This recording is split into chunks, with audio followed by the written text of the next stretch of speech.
A young white woman is desperately putting up wanted posters in several neighborhoods. She's looking for her missing sister, Kristen. Kristen was part of the group present when Logan died from excessive consumption of the white powder. Meanwhile, Teddy wakes up at home with a wound on his nose. He listens to a voicemail left by his ex-wife, Julia, and their son, Paul. He then calls Alejandro to discuss the upcoming delivery. He must therefore go to get military equipment intended for the Contras.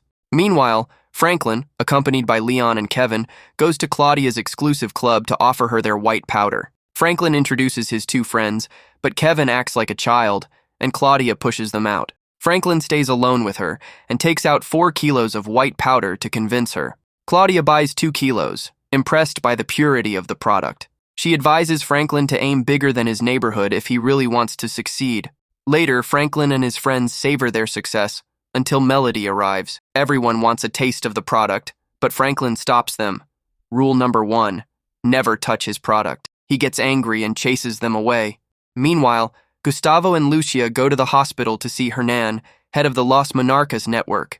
Teddy then receives an order from his superiors in Washington, transmitted by Ballard. He can run the operation however he wants, but he absolutely must produce results. He calls Julia and sets a meeting in Washington at 8 p.m., under her own conditions, no intimate relation. Meanwhile, Franklin goes to see his uncle Jerome to ask him why he refuses to get involved in the gunpowder sale. Jerome gives him 2 reasons. First, 18 months earlier, a gang of black men held up a Mexican truck full of gunpowder, resulting in several casualties. Then again, with this kind of product, you can never win. The police will do anything to bring you down. For their part, once together, Teddy and Julia end up sleeping together. Julia asks what's really going on, and Teddy explains to her that there's nothing to worry about. Once everything is in place, he plans to let Alejandro run the show, while he supervises from Washington. The conversation Franklin had with his uncle Jerome leads him to new encounters in the business, with more established figures. Jerome then takes him to the home of a former street vendor. Before discussing business, the old man gives a moral lesson. Then he explains the real reason for their visit. Meanwhile, Gustavo and Lucia organize a small party in their manufacturing warehouse. Gustavo orders Lucia to keep an eye on Pedro, her cousin. Lucia wants to know what happened between Gustavo and Hernan, but Gustavo refuses to talk about it. Yet Hernan has already warned Lucia. She must be wary of Gustavo, because he will abandon her when things get difficult. Later, Franklin returns alone to see the old man. The old man tells him that in life, we have 3 jewels: what our mother tells us, what the street teaches us, and what the future holds. And that's a secret to everyone. What he can control is the last one. Franklin replies that he's not here for moral lessons, but for an address. Gustavo and Lucia then go to see Hernan's men. Before doing business with them, they want Gustavo to prove he has courage. A fight breaks out. Gustavo wins.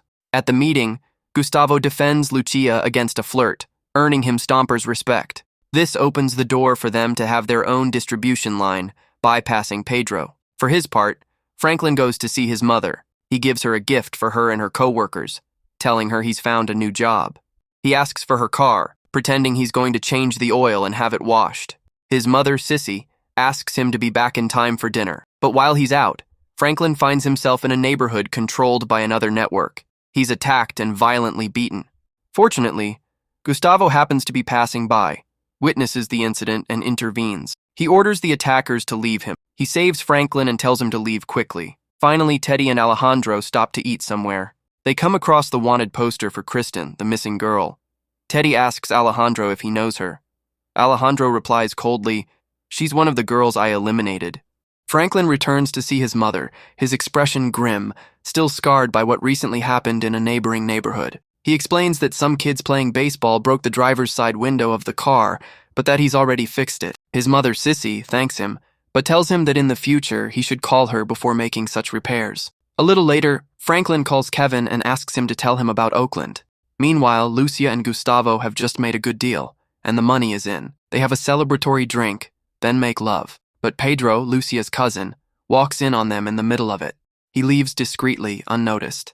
Meanwhile, Teddy talks with Alejandro about the missing girl. Then, Teddy and Alejandro keep an eye on the missing girl's sister. Afterward, Teddy returns to his apartment, takes pictures on his study table, and begins to worry. Leon, Kevin, and Franklin drive to Oakland.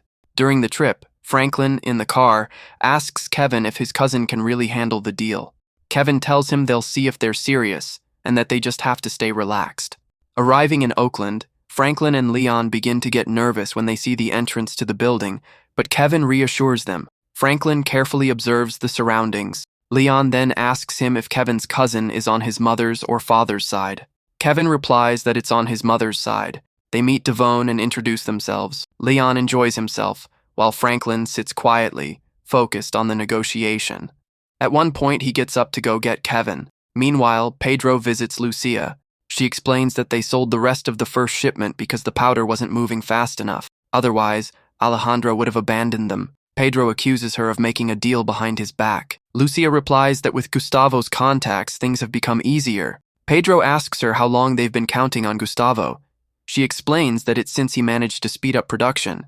He then wants to know where his share of the profits is, specifying that he doesn't want to give anything to Gustavo. Lucia hands him the money, telling him that Gustavo is now a partner. Pedro jokes that it's great. She's taking on a partner and paying him with her own share. She tries to calm him down by telling him they need him. Pedro tells her that she's only saying that because she likes him, and they sleep together. Lucia denies it, and Pedro ends up leaving. For his part, Franklin goes to an old neighborhood, a place full of memories. He remembers his father, who drank a lot. The store where he used to visit his father, a former Black Panther member, is now destroyed.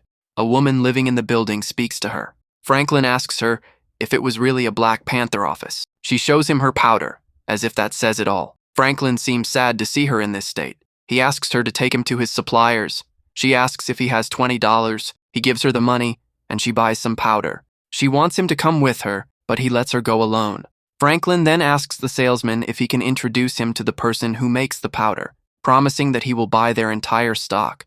One of the guys agrees to take him to see the boss, while the other stays to continue selling. The boss arrives, exchanges a few words with his partner, then talks with Franklin. Franklin explains that he wants to learn how to make the powder. He strokes his ego by telling him he's an artist, and that artists are creators who want to show their work to the world. The boss ends up revealing the steps involved in making it. Meanwhile, Teddy goes to the police station, where he finds the missing girl's sister. He puts on an act to get her attention. When she approaches, he starts talking to her. Meanwhile, Pedro receives advice from his father, who senses he's worried. He asks him what's wrong. Pedro tells him everything's fine, but ends up saying he has something to tell him. Franklin then meets up with his friends Leon and Kevin, with whom he came to Oakland. Kevin asks him where he's been. Franklin then shows them what he's learned, how to make gunpowder. He tells them it's their future, but they don't take him seriously, and they all leave together for their neighborhood in Los Angeles.